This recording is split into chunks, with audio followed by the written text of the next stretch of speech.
But thank you for coming out here this morning. Our call process has been a very spiritual journey for all of us involved in the situation, and me personally as well. It has been truly a blessing to be a part of the call committee, as well as being on church council to be here today.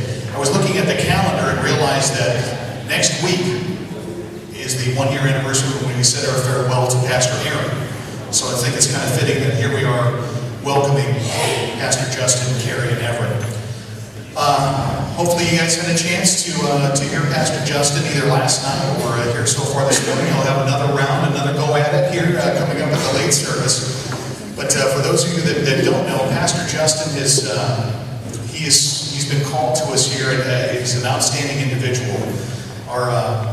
The transition team really did a great job of listening to what you guys filled out as far as the communication goes with the surveys and stuff like that. They took a lot of that information, put it into a written report that they called the ministry site profile. Is that right, Warren? And Warren Luckner was then in charge of our call committee. He was our chairman and did an outstanding job. Warren, would you please stand up again and please...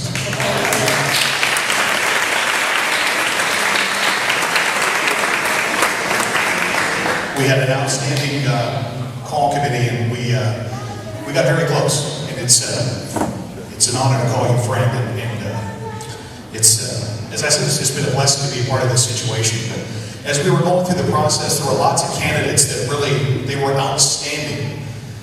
But the one that we kept coming back to is this guy over here, and he's originally from North Carolina. If you're not didn't know that. He's a scientist in a way. Did you guys know that he's studying biochemistry? Is that right? Biochemistry. And he was called to do some mission work. Was in South America and lots of other places for several years, and is back here. And we are blessed to have him be a part of it. So I'm going to kind of turn things over, and if you guys would please, a nice warm first Lutheran welcome to Pastor Justin.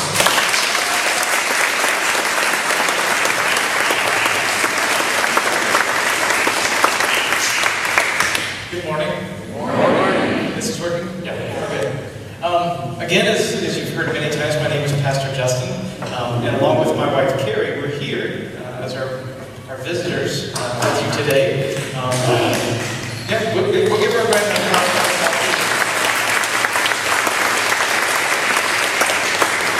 It really is a blessing to be here with you all at this point. As Jeff mentioned, this is a long time coming, and for us as well, it's been a very spiritual process. I don't know how many of you know about discernment, but discernment is not something that happens overnight. It's something that really is a whole process and almost a maturation into a new idea, a new way of thinking. And we started that really probably November 2014. We arrived in Argentina in January of 2014, and we really felt that how long will we be here? Is this a place where we're going to stay long term, or is it going to be kind of not long term? And we prayed a lot about it. And by the time we got to the end of our first year in Argentina, we realized that my job as a regional representative for the ELCA in South America, I was on the road 2 weeks out of every month. And with a 5-year-old, that's difficult. And so we realized that wasn't something we really were interested in long term. And we started praying. God, let us know when it's time. And so that happened. We prayed for a long time. We decided to tell our folks and tell them that we were discerning so that they could pray along with us. We said, look, we warned you this is going to be an emotional roller coaster. There will be highs, there will be lows, but if you want to go on it, then join us.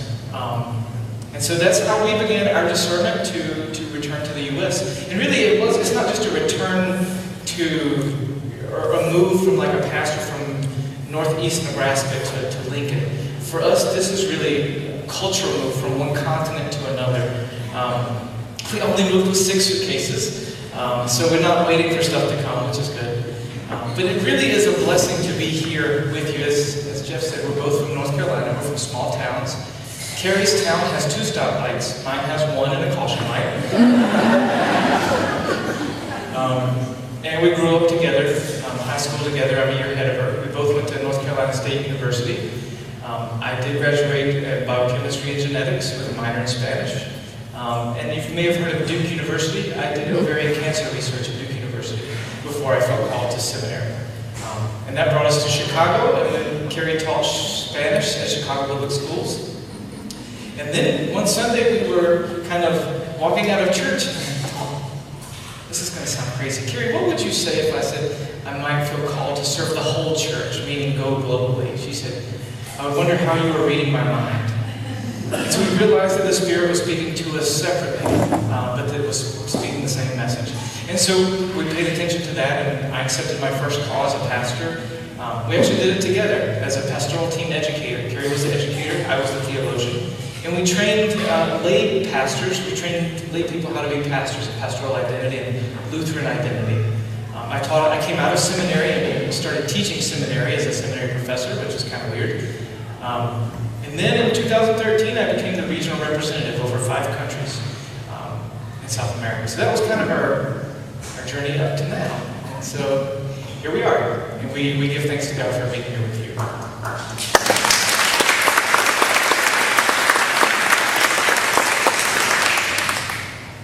Pastor Justin, I know there's lots of faces here. We're going to go around the room. You're going to have to try to remember everyone's name. I'll give you a few minutes to study. I'm just kidding. We are thrilled to have you and Carrie and soon to be Everett here and to be a part of our family. And I know the call committee and the church council. We have chatted several times thanks to technology. We've been face to face. We've been on FaceTime. We've Skyped. He was in Lincoln. Spent several days with us earlier this year. So he saw many of you. You just didn't necessarily see him. But here's a great opportunity. We're going to basically kind of have a little Q&A here. We've had a chance, as the call committee and the church council, like I said, we've grilled him. Oh, we grilled him good.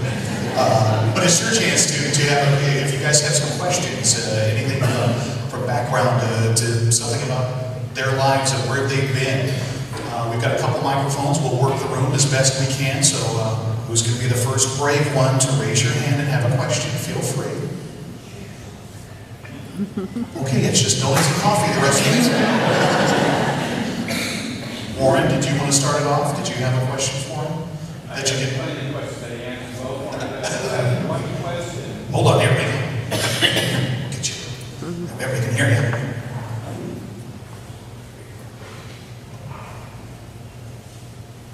I couldn't give up asking you questions. But given that you're a native of North Carolina and a graduate of North Carolina State University, I'm wondering how sincere were you this morning when children served?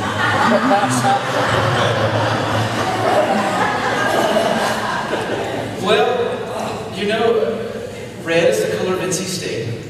And so we talked about it last night. And so to be fair to you all and fair to us, maybe I'll put an N on the front and an S on the back. And NC State.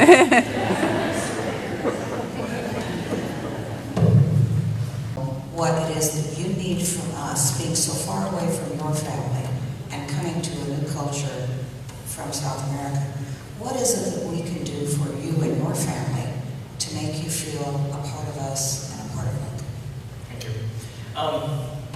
I think that the first thing would be to pray for us. Pray with us.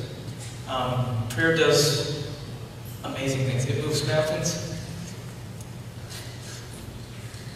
It makes immigration work.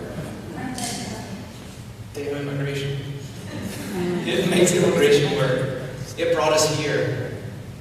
The call committee was honest. I was honest with them when I first met them. I said, look guys, I said, I really want to be your pastor, and you got to pray us there.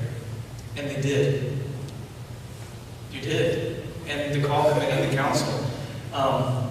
So continued prayers. Prayers for us as we continue to transition into this new ministry. As missionaries, when you serve long term, you're given 1 month of reintegration for every year served. So Carrie and I served for 7 years, so we technically get 6 months as the cap, 6 months of reintegration, which is full salary, housing, health benefits, to really help us reintegrate back into U.S. culture, because it's not easy. It's not easy coming back to our passport country. And so whenever we considered this call, I told Carrie, I said, if you continue and honor your full reintegration, I will only use half of mine so I can accept the call at first if they extend the call. So I will end my reintegration 3 months early. Because I told Carrie, I can process better with people. So there will be days when I'm having a rough day, and it may be a cultural day, and it may be a day that I say, I need a lot of grace. So one thing I would ask is grace, and understanding, and forgiveness. There may be things that I say in English in a funny sentence, just try to put it back in the right order. The days that I say, I'm having a rough cultural day, I'm not understanding something, that's the days when I'll need, extra prayers. Yeah, I think I mentioned to the council, honorary grandma, grandpas, aunts, uncles for Everett, so that we can have a date night. That's important. We really haven't had a date night in Everett's been with us since 2012, so 4 years we haven't had a good, solid date night. Really, we're enjoying the hotel downtown. And Everett's with his grandparents. He's with Carrie's parents right now. So really, prayers and grace are our biggest things. Tell me if there's a Nebraska thing we should know. Or tell us. Like if there's something you're like, hey, you shouldn't miss this, or you shouldn't do this, tell me. It won't hurt my feelings. We've learned from living abroad so much and speaking 2 additional languages that it's better to say, I don't understand, than to continue on and to assume. And so sometimes I'm like, well, tell me that again. So just being willing to stay with me and help me work through, especially me, work through this reintegration process and with Carrie and I as we embark on this new journey. Oh, I won't. Thank you. We'll explain about Aranza soon. Is it going to give me the roses?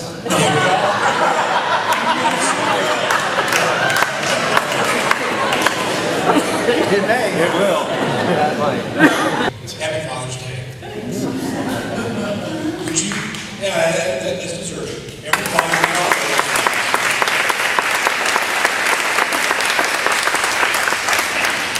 Take a moment and brag about Everett.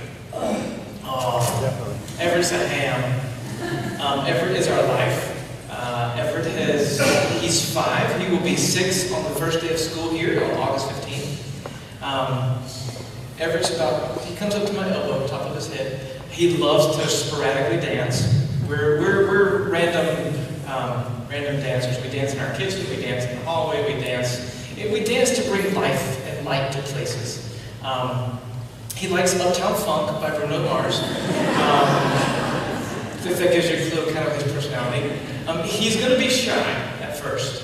And so one of the things we say, he's super outgoing. Once he gets to know you and he's got his comfort zone built, he may not say hey to you first. And that's okay. We found that the people who really kind of get at him to say hello, he's more likely to say, I'm going to take some time out. You'll see him running around. He loves to eat.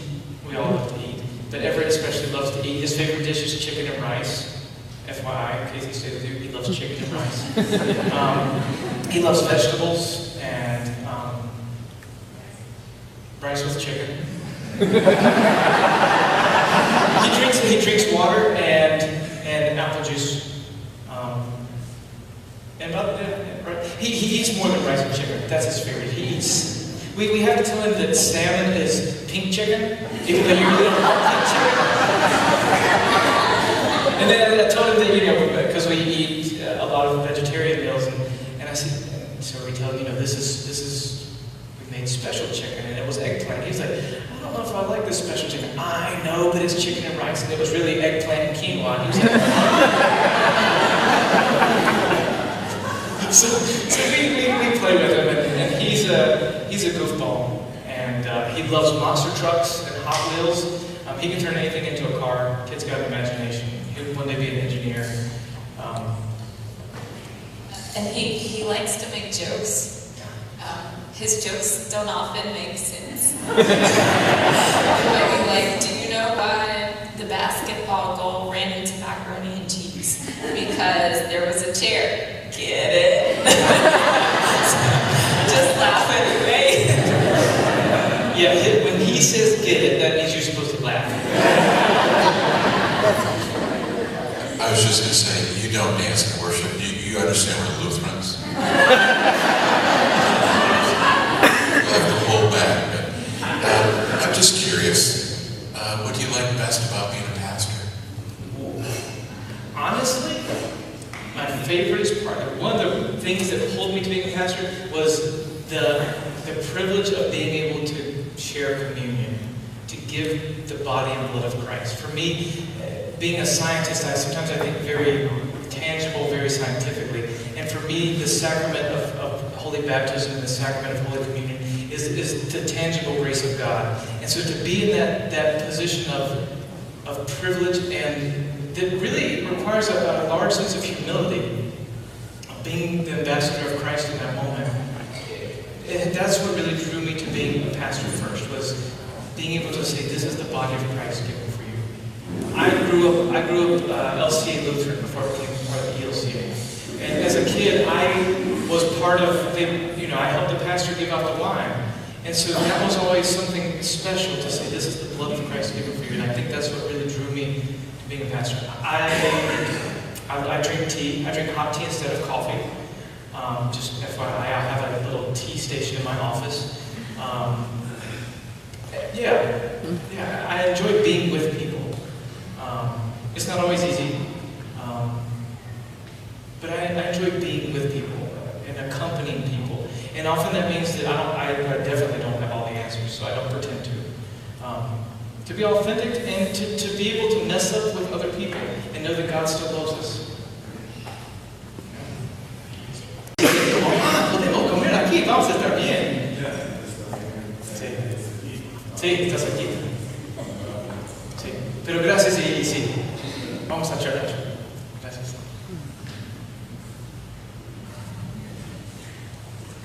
So, if I figure right, Everett actually hasn't ever lived in the United States. Is that correct? He's never lived here. He's visited. Okay. Do you have any thoughts on how you think his adjustment will go to living in the United States, or he's young? That's what we're going to need. We're going to need help with Everett's adjustment. Honestly, I don't know. I don't know what to expect. He's been in school with the, Everett goes or went to an Argentine Catholic school. He's a good little Catholic boy. We joked he was the resident heretic because he was the only Lutheran. The sisters always freaked out when I walked in with Carrie on my arm and me in a collar. They were like,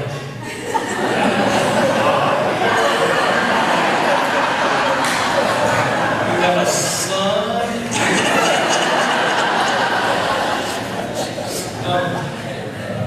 Honestly, we went and talked to a principal, and she's really hopeful that we can work together from this. That we can bring Everett into the school before open house, so he's not overwhelmed with 1,000 kids. He's used to a classroom of 28, 29. It's all Spanish in his school, and so that was our idea. He'll just be, I think, probably the language of learning in English will be different, but he speaks it fluently. He's as missionaries, we came home every other year on the odd years to do what's called home assignment. And that means for 2 to 3 months, we spent time going around all of the U.S. visiting our sponsoring congregations. And so he got a lot of that. But as far as living, he did ask us last night, did you buy me a house? Nobody, not yet. Did you buy me a room? No. He's excited. He knows because we didn't know how do you tell a 5-year-old, okay, we're going to sell all our stuff and move. So we did it easy.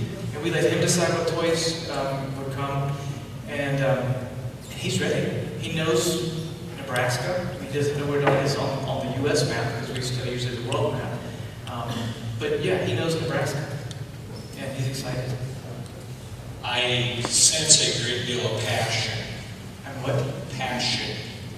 You have passion. Oh, I have passion, yes.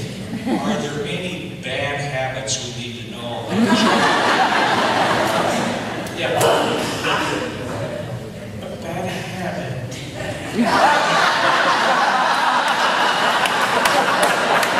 Maybe ask them to interpret that. I'm just joking. Bad habits, I can sometimes give a really long answer and a really short yes.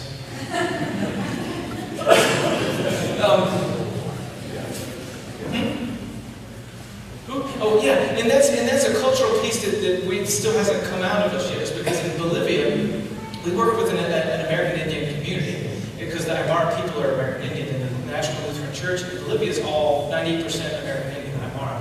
And so they never speak directly to an issue. You can say, "Do you like the color of my sweater?" And they can say,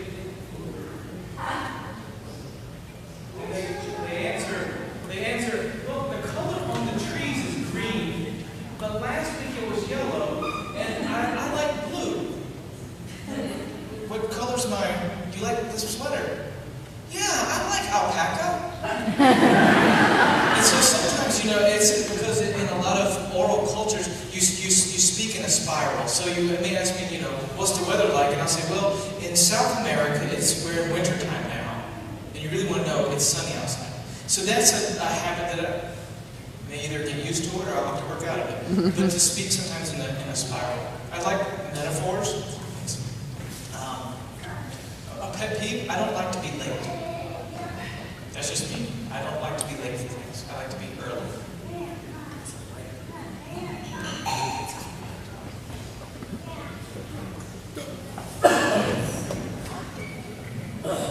Is there anything you're apprehensive about in coming here, returning to the States? Any one thing that kind of sticks out as just ooh? Sticks out as a what? As an ooh, I hope that doesn't happen, or ooh, we're trying to, we have some anxiety about that. Yeah, moving back creates and created a lot of anxiety. We're used to, as missionaries, of living abroad, of living in the U.S. from outside, of not having to necessarily deal with things like you all have dealt with in the past 7 years. Mass shootings scare the poop out of me.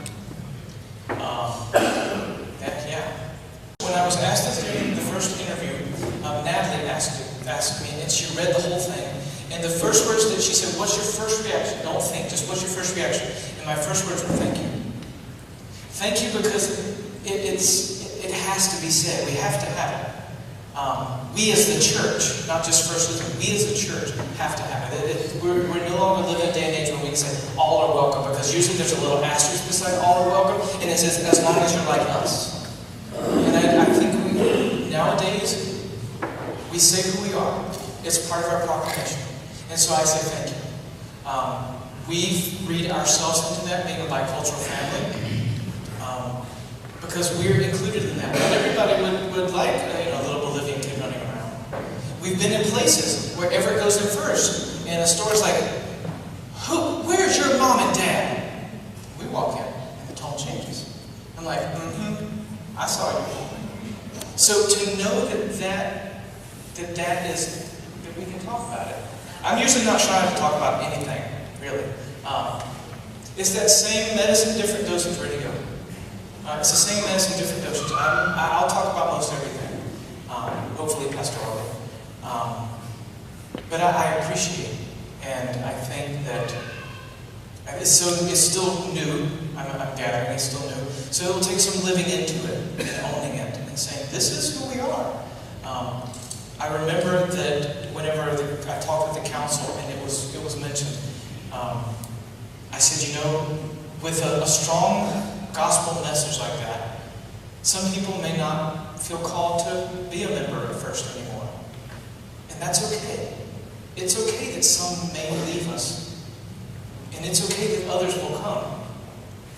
And my home congregation, where I was baptized and confirmed and did my Eagle Scout, and we got married, left the ELC, and we were going through seminary in about that time. I was ordained in 2009, the famous 2009 church-wide assembly vote. And my home congregation left, and they made our lives miserable. They cut seminary funding, they protested my ordination in the Synod Assembly, and I realized that whenever somebody feels, or a family feels, that it's time for them to no longer be in a congregation, to never wish them ill on their way, but to always wish them well, and say, we understand that you don't feel that you can live in our midst anymore, or worship with us, but we wish you the best, and we pray that you find a community that is life-giving for you. And be done with it, because we felt the other end of that, where it was, don't let the back door hit you with a, So I appreciate the welcome statement that you have. I think it's necessary. I have an older sister. Her name is Corey. My parents are retired, Freddie and Kathy. They worked for the energy companies. My dad worked for the phone company. My mom worked for the power company. I'm a public school kid. Grew up in public schools. My sister's 5 years older than me. She's married to a Marine. My sister's a teacher and a photographer. My brother-in-law works in Quantico, Virginia. He's been to Afghanistan twice. We have 3 nieces with them. Grace is 17, and then the twins are 13, Maddie and Emma. And then on Carrie's side, we have Carrie's parents. Her dad is a pharmacist, and her mom is a retired school teacher. And then Carrie has a brother 5 years younger, Garrett. His wife Mariana is Garrett's a professor of Spanish at Western Carolina University in the mountains. And his wife Mariana is a hospice nurse in the mountains. They have a little girl who's 13, and her name is Jamie. We have a dog. Her name is Ethel. She had a twin sister that was adopted right before. Her name was Lucy, and we felt just so the division between the two of them was just so drastic. If her sister was named Lucy, we would definitely call her Ethel. Our families all live in North Carolina. Even though Kevin works out of Quantico, and they're excited for the road trip out there. Carrie has a first cousin who's a pastor in Hastings, Nebraska. His name is Stephen. Stephen Peeler. He used to be in Pilger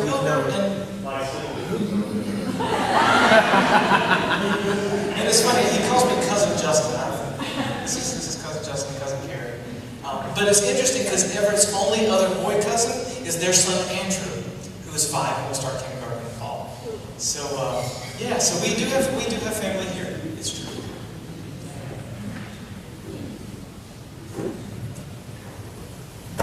What will you miss most about Argentina and living in South America? I will miss our South American family the most. Bolivia, we lived there for 4.5 years, so we have a larger family in Bolivia.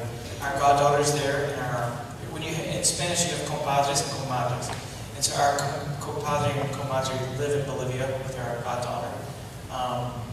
And we'll miss them. We'll miss the foods, the smells, the bright colors. My stole, if you were in first service or last night, you saw my stole. That's a whole story that I would love to tell you, but it's made of a fabric called Awayu fabric.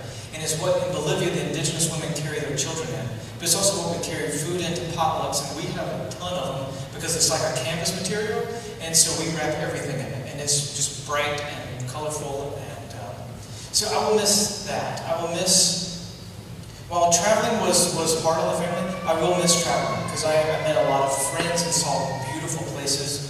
Got to see the most southern tip of Chile where the penguins live near Antarctica. Cusco, Peru, where Machu Picchu is. There's the ELC supports a church, a school there. So I got to see amazing sights. And I'm seeing amazing sights here in Lincoln too. It's just different. We'll miss the food. We still cook a lot. Empanadas, pizza, that's what Argentines eat. But mostly we'll miss our friends. But thanks to technology, we can stay in contact with them. Oh, and Carrie has. Just to add to that too, we're also really looking forward to people coming and visiting us here from Bolivia and from Argentina. We have friends and friends that are like family, like Justin said. So maybe you'll get a chance to meet them as well. Nebraska is an agricultural state, and many of us are from small towns or rural areas. I don't really have a question, but I hope you take advantage of the agriculture opportunities that we're all roots from or that is prominent in our state. Yes, I forgot to mention, well, I did mention that Carrie and I are from small towns, right?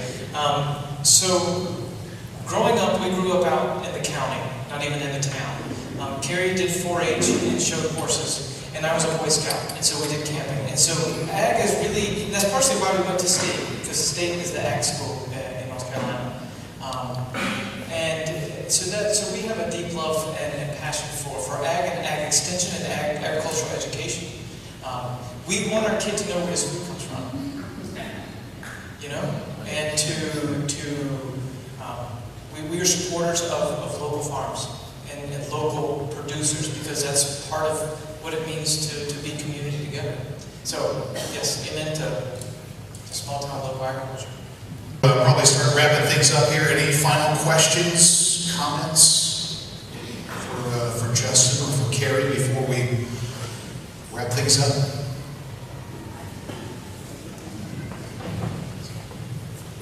Where's your son going to go to school? I'm sorry? Where is your son going to go to school? Morley.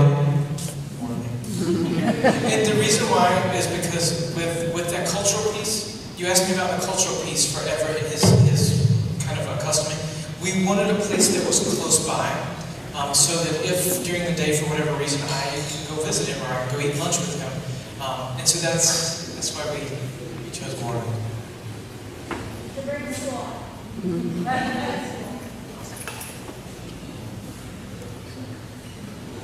Anyone else? Well, I hope you can understand why we as a call committee got really excited and feel blessed and honored to have this guy with us, and with Carrie and with Everett on the way soon. It has been a long process, but we are certainly blessed to be a part of it, even though our journey is not done yet. Take the next few days and continue to pray as we take the next step forward. And anything else we need to do here? If you have not caught the good Justin preaching his good word, he's got another round here on the way, so we'll get you ready for that. But thank you.